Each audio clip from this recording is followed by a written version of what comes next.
Hi, today let's talk about two words that we often get confused with, but can have a big impact on the success of any investment plan. I'm talking about probability and propensity. Now, you might be thinking, why should I even care about this? How's this going to make me any money? Well, time and time again, I have seen these two concepts mess with the financial outcomes, especially if we don't take the time to think them through. Probability is a way of measuring how likely an event is to happen based upon statistics or past data. It helps us to assess risk.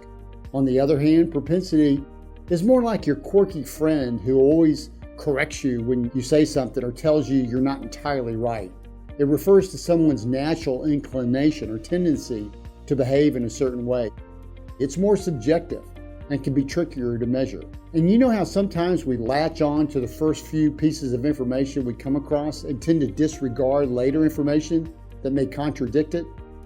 Well, this propensity or anchoring bias can sometimes cause us to cling to a sinking investment, thereby increasing the probability of a financial loss. And when it comes to retirement income planning, have you ever seen those perfect plans that look great on a computer screen and has curves showing that your money's going to last until you're 130 years old? Well, a distribution plan might not have a chance to succeed if you always have a propensity to overspend or not be disciplined with your budget.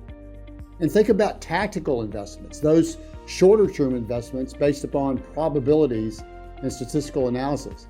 If you have a propensity to second guess or constantly worry about things, it doesn't matter how spot on your initial analysis was, you will decrease the probability of having the long-term success you're looking for.